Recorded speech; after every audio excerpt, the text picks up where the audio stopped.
नमस्ते मित्रांनो, king of stories या चॅनलवरती आपले स्वागत. आता सुमित समोर पर्याय उरला नव्हता. तो अतिशय जड मनानं उठला आणि तडक घराकडे निघून गेला. त्याचं बोलणं मात्र बाहेरून रियाने ऐकलं होतं.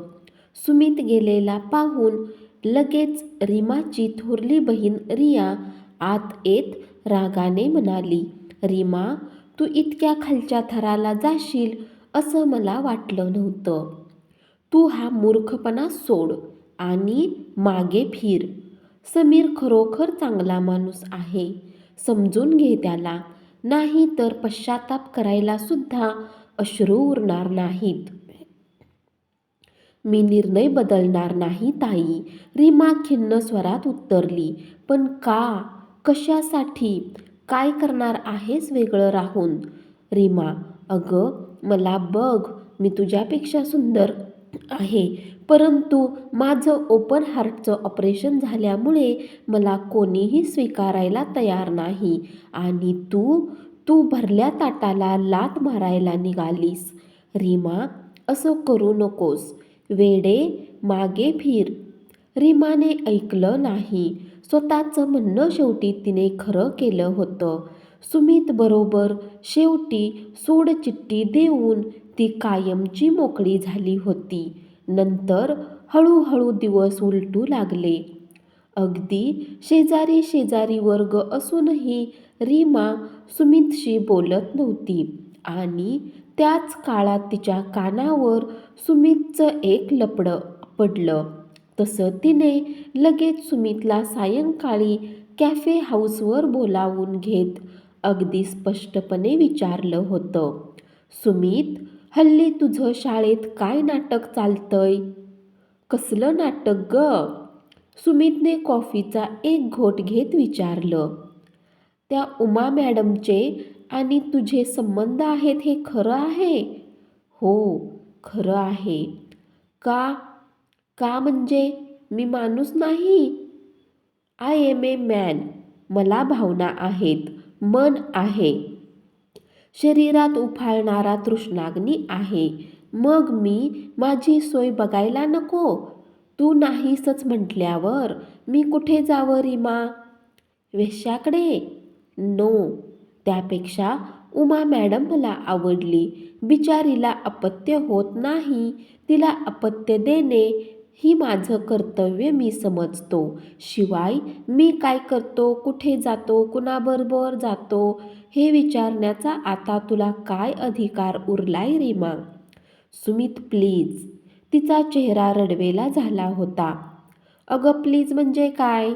आता आपले संबंध काय आहेत? आपण कायद्याच्या दृष्टीने एकदम स्वतंत्र झालेलो आहोत. जाऊ दे मला. थांबायला वेळ नाही. उमा माझी वाट पाहत थांबली असेल. येतो मी."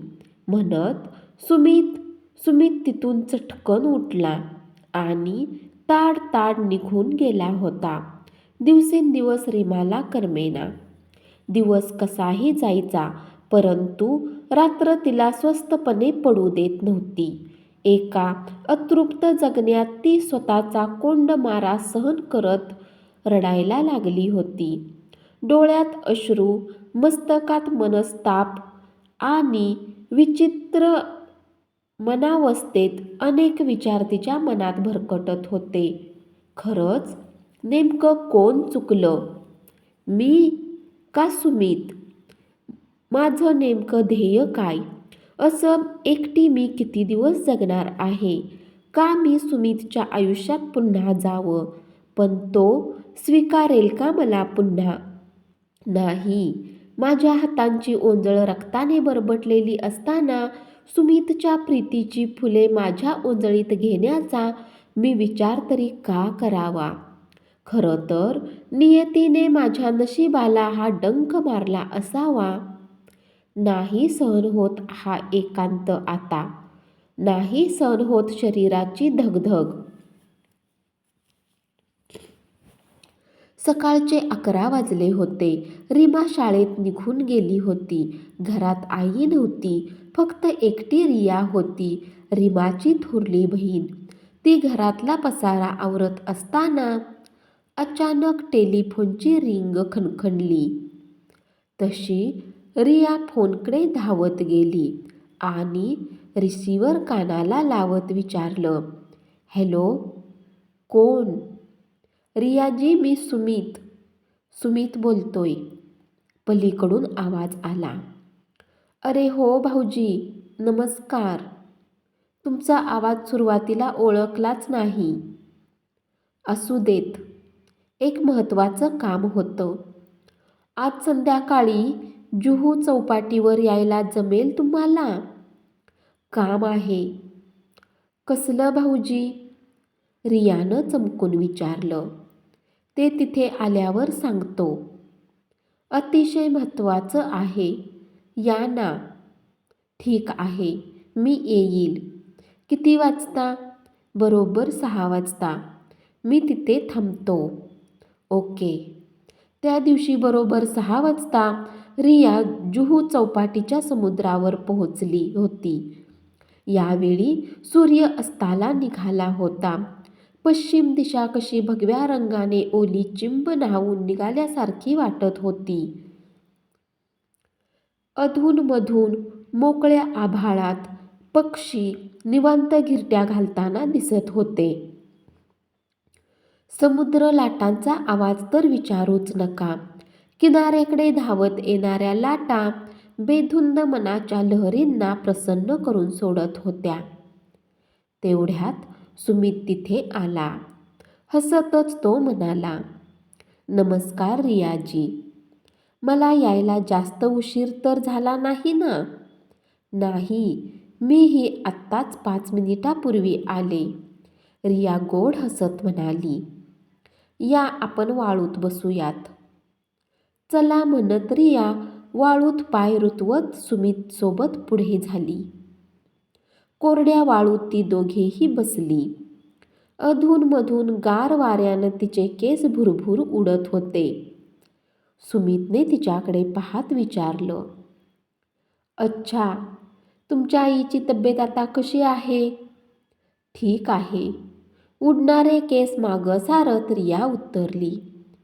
आणि रीमा? सुमितने मुद्दाम विचारलं. स्वतःच्या आयुष्याचं जहाज स्वतःच पाण्यात बुडवून टाकणाऱ्या माणसाचे आयुष्य कसं असतं भाऊजी? हो, तेही खरंच म्हणा.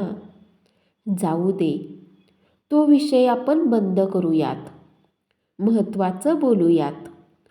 हो, मला कशाला बोलावलं होतं म्हणाला? सुमितने एक वेळ रियाकडे पाहिलं. रियाच्या आयुष्यावरची निराशेची पानगळ त्याला स्पष्ट जाणवत होती. आतापर्यंत कुणाही पुरुषाचा स्पर्श न झालेली ती रिया काहीशी मुसमुसलेली कोवळी जपून होती. तिच्या पानेदार डोळ्यांना नजर रोखत त्याने तिचे भुरभुरणारे उडणारे केस मागे सारत म्हटलं, रियाजी, मला आधार हवा आहे. तुम्ही माझ्याशी लग्न कराल? तो अचानक सुमितचा प्रश्न ऐकून क्षणभर रिया थरारलीच. जीवनाची तुटलेली तार अचानक झंकारल्यानं तिची भावमुद्रा अचानक विचलित झाली होती. क्षणभर सुमितला काय बोलावं, काय उत्तर द्यावं तेच तिला कळेना. भांबावून गेली होती ती. रियाजी, मी विचारलं माझ्याशी? तिला न्याहाळत त्यानं विचारलं. ते कसं शक्य आहे? गोंधळून जात रियाने विचारलं. का शक्य नाही? कदाचित तुम्हाला स्वतःहून स्वीकारणारा मी जगातला पहिला पुरुष असेल तर तुम्ही प्रस्ताव मान्य करायलाच हवा. I am proud of you. मला खरोखरच तुमच्यासारख्या समजूतदार स्त्रीची गरज आहे. म्हणूनच मी. रिया खाली मान घालून बसली. काहीच बोलेना. समोर अथांग समुद्राच्या लाटा उसळून किनाऱ्याकडे धावत येताना दिसत होत्या. आपण जर होकार दिला तर रीमा काय म्हणेल? आई काय म्हणेल? समाज काय म्हणेल? परंतु समाजाची चिंता करून काय उपयोग? आई, नंतर कुणाच्या आधारावर जगणार आहोत? रियाजी, मी विचारलं. तशी ती उठली, हाताची घडी घालून अथांग समुद्राच्या लाटाकडे पाहत राहिली. बाजूला सुमित अजून उभा होता. त्याच्या मनात काय असावं? त्याने आपल्यालाच का मागणी घातली असावी? का रीमाला हिणवण्यासाठी? तर सुमित माझ्याशी लग्न करत नाही ना? सुमित पुढे म्हणाला. अलगद रियाच्या खांद्यावर हात थोपटत म्हणाला. रियाजी, मला विचार करायला थोडा वेळ हवाय. रिया खाली मान घालत बोलली. ठीक आहे, परंतु नकार मिळणार नाही याची मी खात्री बाळगतो. मी निघते. 1 मिनिट थांबा. गजरेवाला येतोय. छानपैकी मोगऱ्याचे गजरे माळून जा. बरं वाटेल मला. गजरेवाला. सुमितने गजरेवाल्याला आवाज दिला. तसा आया साहब करत गजरेवाला पोरगा तिथे धावत आला. सुमितने चांगले 20 रुपयांचे भरगच्च गजरे घेतले आणि रियाच्या परवानगीने तिच्या केसात माळले. नंतर अलगद तिच्या रुंद खांद्याचं गोड चुंबन घेत तो म्हणाला. रियाजी, जीवन हे आनंद उपभोगण्यासाठी असतं. आता यापुढे तुम्ही दुःखी राहायचं नाही, आनंदी राहायचं. चला म्हणत अलगद वाळूत पाय रुतवत ती दोघंही बराच वेळ चालत राहिली. धन्यवाद. कथा आवडल्यास कमेंट्समध्ये जरूर कळवा आणि किंग ऑफ स्टोरीच्या चॅनलला सबस्क्राईब करून रोज नवीन नवीन कथा अशाच ऐकत रहा.